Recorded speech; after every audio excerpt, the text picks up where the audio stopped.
नमस्कार दोस्तों। मैं N M Pandey platform education centre private limited के यूट्यूब चैनल पर आप सभी का हार्दिक स्वागत करता हूं। एनटीपीसी सीबीटी 1 में पूछे गए बेहतरीन सवालों की एक बेहतरीन कड़ी आपके सामने लेकर फिर से उपस्थित हुआ हूं। आज हम अपने सेशन की शुरुआत सवाल नंबर पहले से करते हैं और ये सवाल नंबर फर्स्ट क्या कहता है देखते हैं।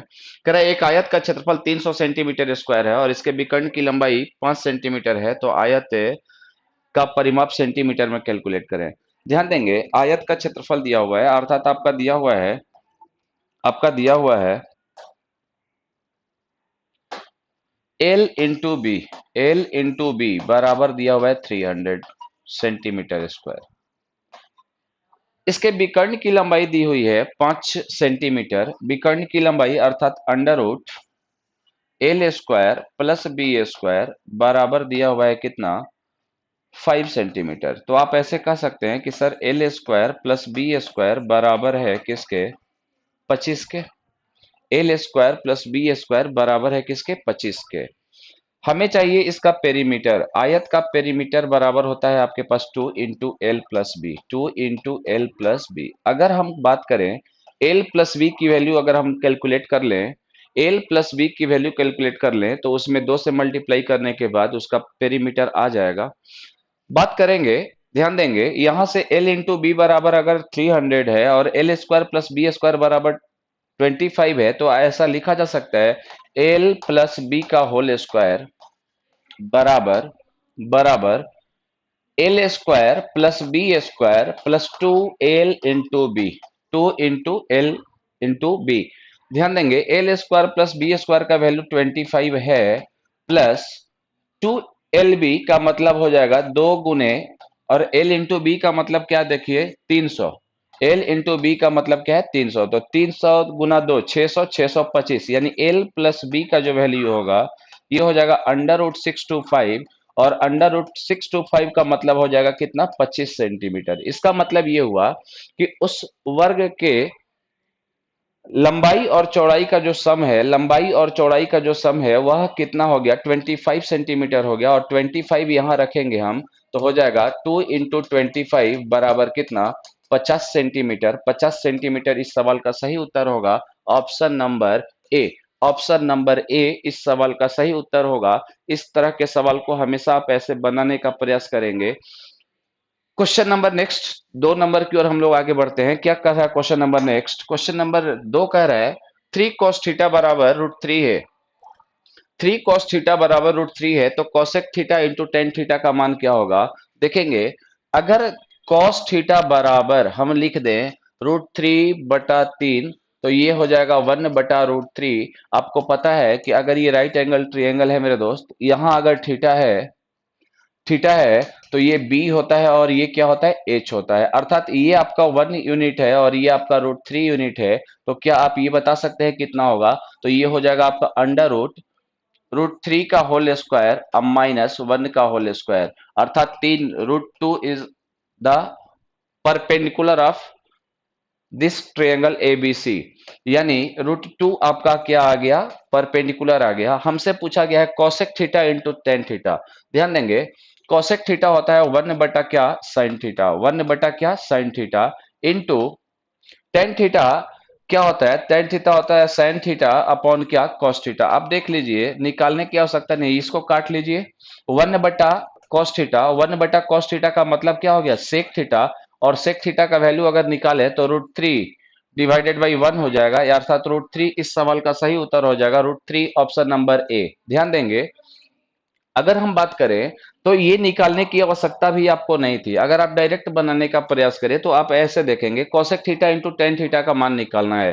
Cosec theta into tan theta बराबर हमने जब किया तो हमने देखा कि किसके बराबर आ रहा है, सेक थीटा के बराबर आ रहा है। सेक थीटा के अगर बराबर आ रहा है और कॉस थीटा का वैल्यू यहां देख लीजिए, कॉस थीटा का वैल्यू अगर √3/3 आप लिखते हैं, √3/3 लिखते हैं तो ये हो जाएगा कितना, √3 1/√3। तो बताइए कॉस थीटा का मान अगर 1/√3 है तो बता सकते हैं सेक थीटा का जो वैल्यू होगा इसका सीधे उल्टा हो जाएगा, 1/1/√3, अर्थात √3 इज द राइट आंसर।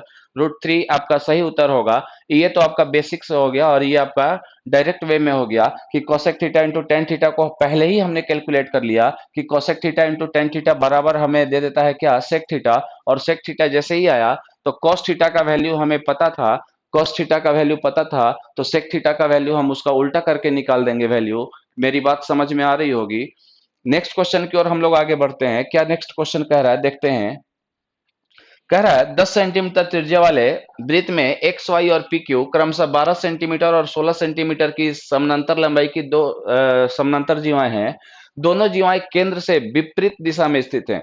ध्यान दीजिएगा, केंद्र से विपरीत दिशा में स्थित होने का मतलब, अगर ये सर्कल है, अगर ये सर्कल है जिसका सेंटर यहाँ है, दोनों जीवाएं केंद्र से विपरीत दिशा में स्थित हैं, इसका मतलब यह होता है कि एक सेंटर से ऊपर है तो दूसरी क्या है, सेंटर से नीचे है।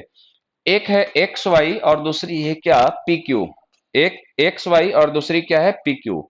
एक्स वाई का लेंथ आपका 12 सेंटीमीटर दे रखा है और पी क्यू का लेंथ आपका 16 सेंटीमीटर दे रखा है।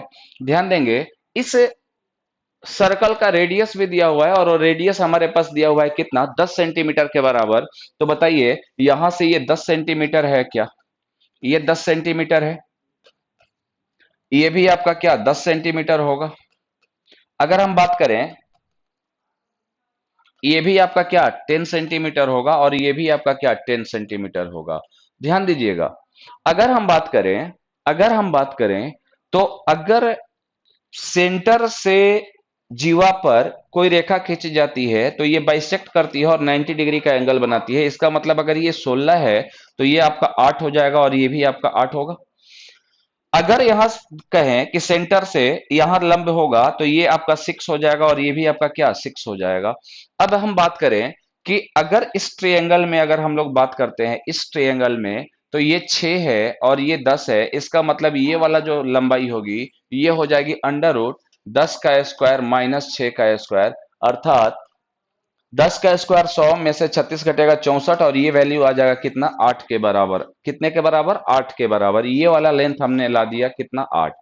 अब बात करेंगे जब इस केस में निकालना होगा तो इस ट्रायंगल की अगर बात करें हम लोग, इस ट्रायंगल में ये आपका टोटल 8 है और ये आपका कितना 10 है। तो बताइए ये वाला लेंथ आप निकाल सकते हैं क्या, ये वाला लेंथ क्या हो जाएगा, ये वाला लेंथ हो जाएगा आपका कितना, अंडर रूट 10 का स्क्वायर माइनस कितना 8 का स्क्वायर बराबर ये हो जाएगा 6।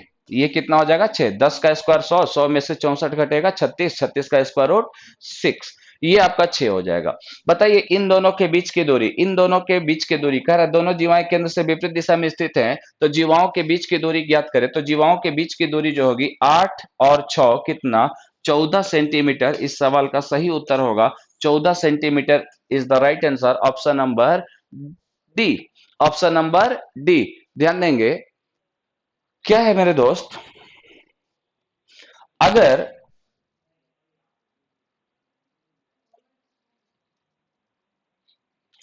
दोनों जीवाएं केंद्र के दो ओर हों, दोनों जीवाएं केंद्र के दो ओर हैं, तो उस केस में होता क्या है कि अगर आपसे पूछा जाए कि उनके बीच का डिस्टेंस क्या होगा, तो उनके बीच का डिस्टेंस हमेशा होता है इन दोनों का लेंथ डिवाइडेड बाई 2, यानी 12 प्लस 16 डिवाइडेड बाई 2।